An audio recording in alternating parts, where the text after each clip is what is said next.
Hi అండి, welcome back to Ramya food channel. ఈరోజు నేను మీకు మంచి ఎగ్ ఫ్రై చూపిస్తున్నాను, చూసేయండి.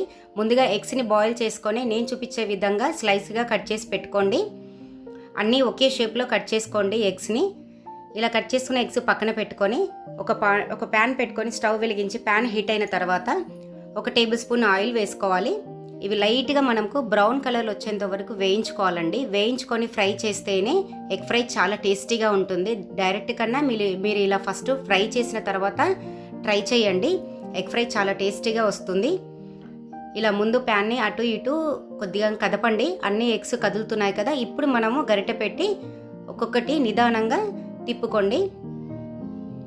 జాగ్రత్త అండి, కొంచెం ఎగ్స్ వేయగానే చిటపట అంటుంది. కొంచెం జాగ్రత్తగా చూసి తిప్పుకోండి. లైట్గా బ్రౌన్ కలర్ మాత్రమే వేగాలండి, ఎక్కువగా వేగనివ్వద్దు.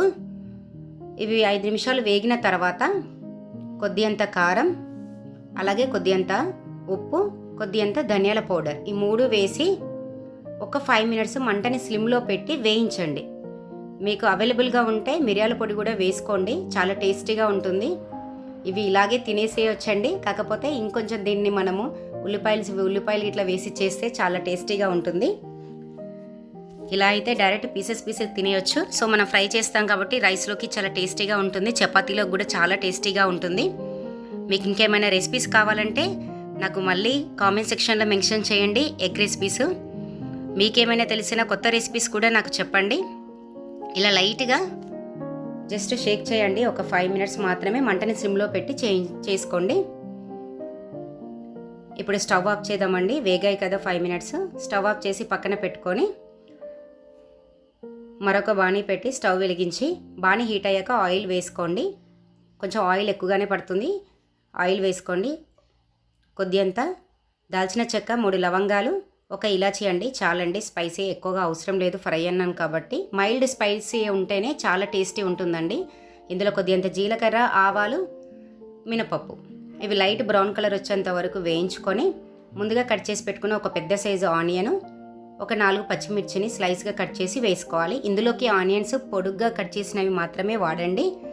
చూడ్డానికి అలాగే క్రంచీగా చాలా బాగా వస్తుంది ఆనియన్స్. ఇలా నేను చూపించే విధంగా లైట్ బ్రౌన్ కలర్ వచ్చేంత వరకు వేయించుకొని ఒక 5-6 వెల్లుల్లి రెబ్బలు, 1 ఇంచు అల్లం అండి. వెల్లుల్లి రెబ్బలు, అల్లము నేను చూపిస్తున్న విధంగా తురుముకొని వేసుకోండి. ఇలా తురుముకొని వేసుకోవడం వల్ల మంచిగా రోస్ట్ అయ్యి మంచి ఫ్లేవర్ని ఇస్తుంది ఫ్రైకి. జింజర్ గార్లిక్ పేస్ట్ కూడా వేసుకోవచ్చు, బట్ తురిమి వేసుకుంటే తింటప్పుడు మంచి అది పంటి కింద పడి చాలా టేస్టీ ఉంటుందండి. ఇలాని చూపించే విధంగా తురుముకొని 5 మినిట్స్ మంటని స్లిమ్లో పెట్టి వేయించండి. మరి ఎక్కువగా వేగకూడదు, జస్ట్ లైట్ బ్రౌన్ కలర్ వస్తే సరిపోతుంది. ఇందులో ఇప్పుడు 1 టేబుల్ స్పూన్ పసుపు వేసుకోండి. చాలా బాగుంటుందండి, ఒకసారి ట్రై చేయండి. ఇది డెఫినెట్గా పిల్లలైతే చాలా ఇష్టపడతారు. ఎవరైతే ఎగ్ తినని వాళ్ళు ఉంటారో వాళ్ళు ఒక్కసారి ఇలా ట్రై చేసి చూడండి, కంప్లీట్గా ఖాళీ చేసేస్తారు. ఇప్పుడు 1 టేబుల్ స్పూన్ కారం, మీకు రుచికి తగ్గట్టుగా వేసుకోండి. నాకు 1 టేబుల్ స్పూన్ సరిపోతుంది, మా కారం కొంచెం స్పైసీగా ఉంది. తగినంత ఉప్పు అండి.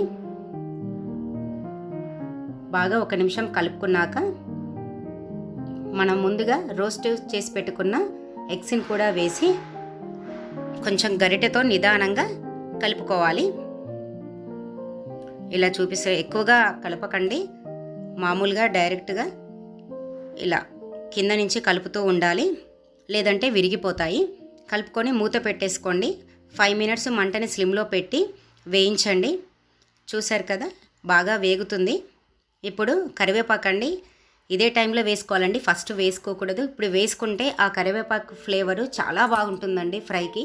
ఫస్టే వేస్తే అది తెలీదండి, లాస్ట్లో వేస్తే చాలా టేస్టీగా ఉంటుంది. అందుకే నేను ఫస్ట్ వేయలేదు. మీరు కూడా చివరిలోనే వేసుకోండి, మంచి ఫ్లేవర్ని ఇస్తుంది ఎగ్ ఫ్రైకి.